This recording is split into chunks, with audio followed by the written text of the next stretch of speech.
Assalamualaikum warahmatullahi wabarakatuh. Perkenalkan, nama saya Wimansyah Gomba, biasa dipanggil Iman. Perkenalkan, nama saya Nur Hayati Hasim, biasa dipanggil Nur.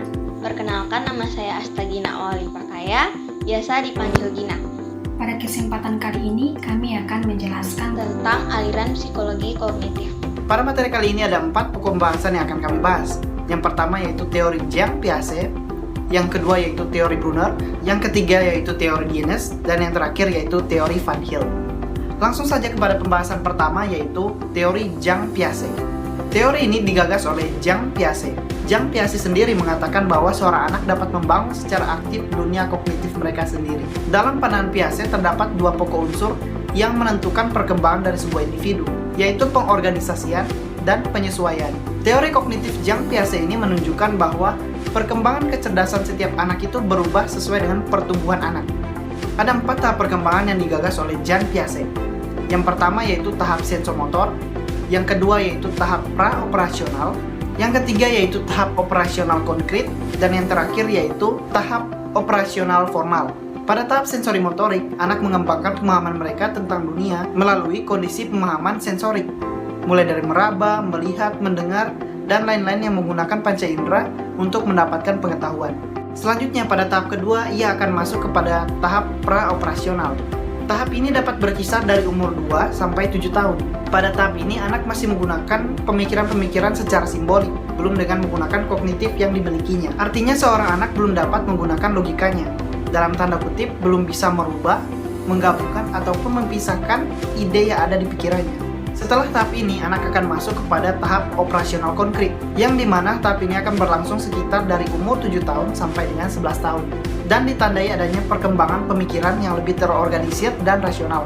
Piaget menganggap tahap konkret ini sebagai tahap balik utama dalam perkembangan anak, dikarenakan tahap ini adalah awal di mana anak berpikir secara logis. Terakhir yaitu tahap operasional formal. Tahap terakhir ini menurut Piaget dimulai dari umur 12 tahun hingga beranjak dewasa. Saat remaja memasuki fase ini, mereka memperoleh kemampuan untuk berpikir abstrak dengan cara memanipulasi ide-ide yang ada di pikiran mereka.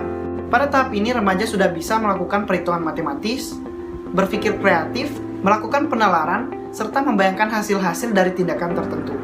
Materi selanjutnya akan dibahas oleh Nur. Baik, untuk kali ini saya akan membahas mengenai teori Brunner. Teori ini digagas oleh Jerome S. Brunner. Teori pembelajaran yang terkenal dari Brunner ini adalah teori belajar yang menggunakan konsep. Teori belajar ini menjelaskan bahwa tingkah laku seseorang ditentukan oleh persepsi atau pemahamannya tentang situasi yang berhubungan dengan tujuan-tujuannya. Adapun 3 tahapan yang dikemukakan Brunner dalam proses perkembangan kognitif seseorang diantaranya: yang pertama tahap enaktif, yang kedua ikonik, yang ketiga simbolik. Yang pertama tahap enaktif.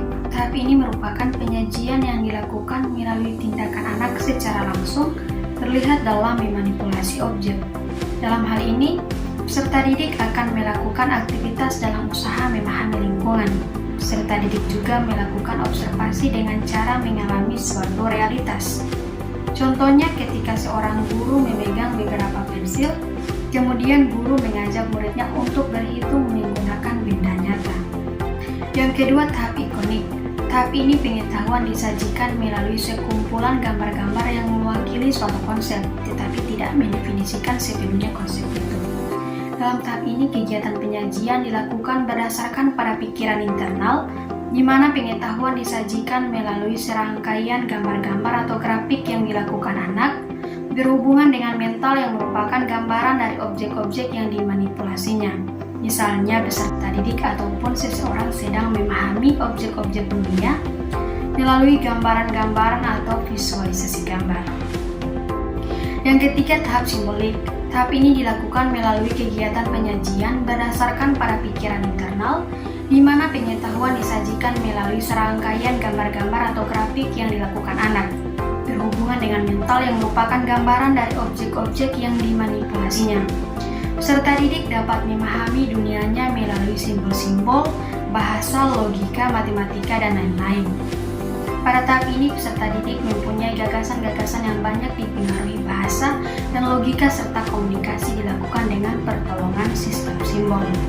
Dalil-dalil dalam Brunner, yang pertama dari konstruksi. Jika anak ingin mempunyai kemampuan menguasai konsep, teorema, definisi, maka anak harus dilatih untuk melakukan penyusunan representasinya.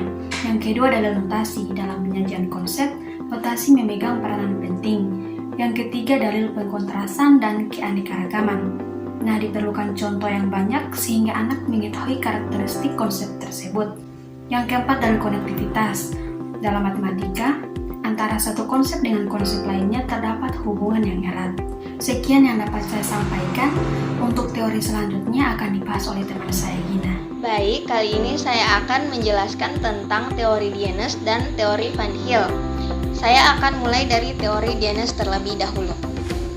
Teori ini dikemukakan oleh Zoltan P. Dienes. Teori ini menekankan pada pembentukan konsep-konsep melalui permainan yang mengarah pada pembentukan konsep yang abstrak.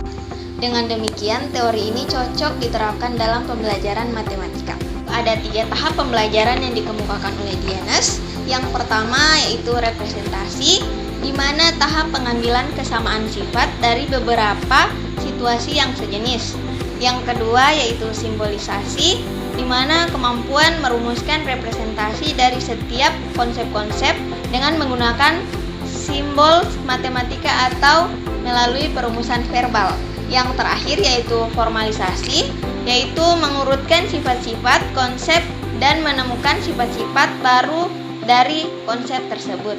Selanjutnya kita masuk pada teori Van Hill. Teori ini dicetuskan oleh Van Hill.